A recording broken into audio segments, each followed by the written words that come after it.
नमस्कार, मैं प्रद्युमन जोशीला नलवा लोकसभा चुनाव में 5 सीटें हारने के बाद भारतीय जनता पार्टी विधानसभा के चुनाव में अपनी सरकार बनाने के लिए कोई कोर कसर नहीं छोड़ना चाहती।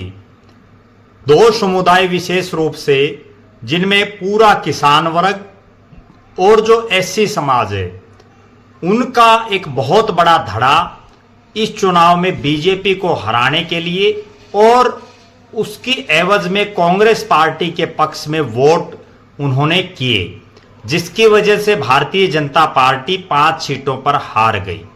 अब बीजेपी नए नए जो चेहरे हैं, जो ऐसे चेहरे हैं जो किसान वर्ग में अपनी एक पैठ रखते हैं और विशेषकर जो जाट समुदाय है उसमें जिनका अपना एक ओरा है, जिनका अपना एक नाम है, उनको कहीं ना कहीं, चाहे वो पार्टी का संगठन हो या पार्टी के अन्य कोई जिम्मेदारी हो, उसमें महत्वपूर्ण स्थानों पर एडजस्ट कर सकती है। उसका एक बड़ा कारण सीधा सा यही है कि जब तक हरियाणा प्रदेश में किसान कौमें बीजेपी के साथ नहीं जुड़ेंगी या बीजेपी के साथ बहुत ज्यादा उनका खुला विरोध नहीं करेंगी, तब तक बीजेपी सत्ता में आना बड़ा मुश्किल है। और इसी के मद्देनजर जो एक सूचना मिल रही है वो ये है कि भारतीय जनता पार्टी अपने एक बहुत ही साधारण कार्यकर्ता, जिसने दिन रात मेहनत करके पार्टी को लगातार मजबूत करने का काम किया, अनथक जो लगातार लगे रहे और जिन्होंने विपरीत परिस्थितियों में भी पार्टी के लिए काम करने का काम किया, ऐसे एक युवा को जो बहुत ही साधारण परिवार से आते हैं, किसान हैं, खुद जैविक खेती करते हैं, उनको कहीं ना कहीं कोई बड़ी जिम्मेदारी भारतीय जनता पार्टी का संगठन दे सकता है और उसको लेकर के वो लगातार प्रयासरत भी हैं। जो सूचनाएं मिल रही हैं उसके मुताबिक वो प्रदेश के तमाम जो बीजेपी के बड़े नेता हैं उनसे मिलने जुलने के कार्यक्रमों में लगे हुए हैं और इस तरह से अपना एक सिस्टम बना रहे हैं कि बीजेपी कैसे मजबूत हो, बीजेपी की सत्ता कैसे आए। ऐसे लोगों को जब भारतीय जनता पार्टी तवज्जो देगी तभी उसकी विधानसभा चुनाव में बात बन पाएगी, क्योंकि बीजेपी ने 2 बड़े ऐतिहासिक फैसले लिए। पहले नायब सिंह सैनी, जो बहुत ही एक साधारण परिवार से आते हैं, उनको प्रदेश का मुख्यमंत्री बनाया और उसके बाद पंडित मोहनलाल बड़ौली जी को प्रदेश का अध्यक्ष बनाया, जो बहुत ही एक साधारण कार्यकर्ता पार्टी के रहे हैं। तो निश्चित रूप से अब जिस शख्स का मैं आपके बीच में जिक्र कर रहा हूं वो भारतीय जनता पार्टी को मजबूत करने के लिए वर्षों से लगे हुए हैं। बीजेपी के विभिन्न जो सांगठनिक ढांचा है बीजेपी का, उसमें भी उनको कई जिम्मेदारियां मिल चुकी हैं, अभी भी वो कुछ जिम्मेदारियों पर काम कर रहे हैं। जी हां, मैं बात कर रहा हूं हिसार जिले के बरवाड़ा विधानसभा क्षेत्र के गांव मिर्जापुर वासी आनंद राज बूरा उर्फ राजेश बूरा मिर्जापुरिया, आनंद राज सिरोही, क्योंकि जो सिरोही और जो बूरा हैं वो एक ही गोत है, उनके बारे में आज के इस वीडियो में मैं चर्चा करने जा रहा हूं। आनंद राज जो सिरोही हैं वो निश्चित रूप से बीजेपी को लगातार मजबूती दिलाने का काम कर रहे हैं।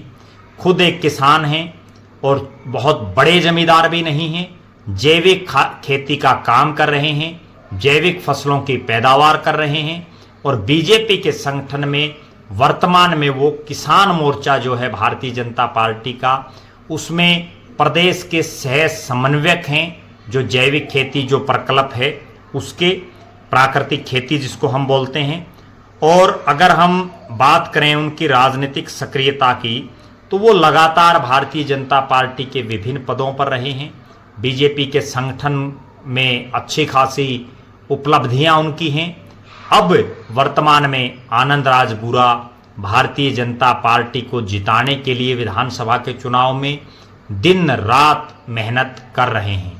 इससे पहले वो विश्व हिंदू परिषद जो आरएसएस का एक आयाम है, राष्ट्रीय स्वयंसेवक संघ जिसको भारतीय जनता पार्टी का जो रीढ़ है वो माना जाता है, उसके वो कई बड़े बड़े पदों पर रहे। विश्व हिंदू परिषद में रहते हुए उन्होंने बहुत बेहतरीन कार्य किया, जिसकी वजह से उनको लगातार विभिन्न जो पद हैं उन पर नवाजा जाता रहा। आनंदराज बूरा पेशे से किसान, जाट परिवार में जन्म और भारतीय जनता पार्टी की नीतियों में विश्वास रख के न केवल बरवाड़ा विधानसभा क्षेत्र, हिसार जिला, बल्कि हरियाणा प्रदेश के तमाम इलाकों में वो सक्रिय रहते हैं। और जो सिरोही बूरा जो खाप है उसके भी वो प्रदेश जो है प्रवक्ता हैं।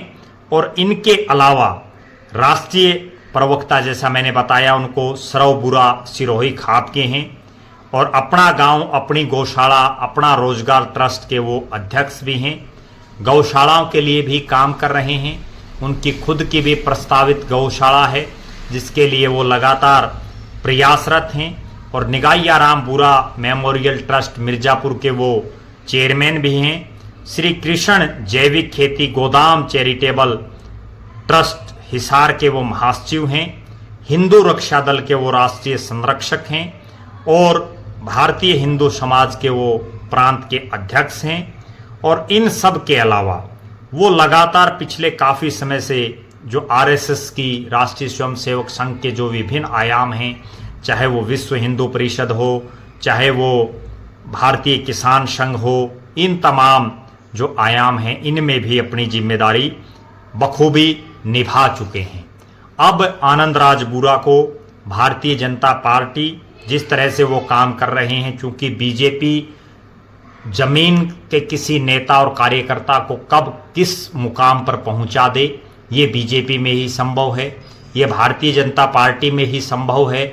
जब एक चाय बेचने वाला देश का प्रधानमंत्री बन सकता है, जब एक बहुत ही साधारण कार्यकर्ता प्रदेश का मुख्यमंत्री बन सकता है, जब एक प्राइवेट स्कूल में जो है नौकरी करने वाला एक अध्यापक प्राइवेट टीचर प्रदेश का अध्यक्ष बन सकता है, तो इस भारतीय जनता पार्टी में कुछ भी संभव है।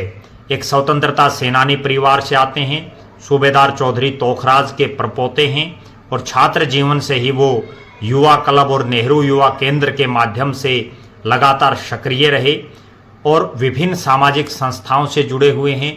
अपने खुद के भी उनके एनजीओ और चैरिटेबल ट्रस्ट हैं जिनके माध्यम से वो हिसार और आसपास के इलाके में विभिन्न जो सामाजिक गतिविधियां हैं, चाहे वो पर्यावरण हो, रक्तदान शिविर हो, जल आंदोलन हो, पौधारोपण हो, जरूरतमंदों की सहायता हो, बेरोजगारों को रोजगार का प्रशिक्षण हो, जैविक खेती हो, गौ सेवा हो, आदि ये तमाम कार्य वो लगातार करते रहते हैं।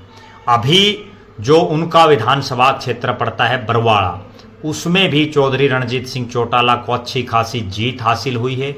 उसमें भी एक बड़ा महत्वपूर्ण योगदान, एक रोल आनंदराज सिरोही उर्फ राजेश बुरा मिर्जापुरिया का रहा है। निश्चित रूप से भारतीय जनता पार्टी ऐसे कार्यकर्ता की सुध जरूर लेती है और उनको हो सकता है भविष्य में किसी बड़े पद पर आसीन कर दे, ऐसा हमारा मानना है। हम आनंदराज सिरोही उर्फ राजेश बुरा मिर्जापुरिया के उज्जवल भविष्य और स्वस्थ जीवन की कामना करते हैं। आप लगातार हमारे साथ बने रहें। हमारे फेसबुक पेज को लाइक और फॉलो करें, यूट्यूब पर चैनल को सब्सक्राइब करें, बेल आइकन घंटी का बटन अवश्य दबाएं, वीडियो को ज़्यादा से ज़्यादा शेयर करें, अपने बहुमूल्य कमेंट्स अवश्य लिखें। बहुत बहुत धन्यवाद। आपका अपना प्रद्युमन जोशीला नलवा।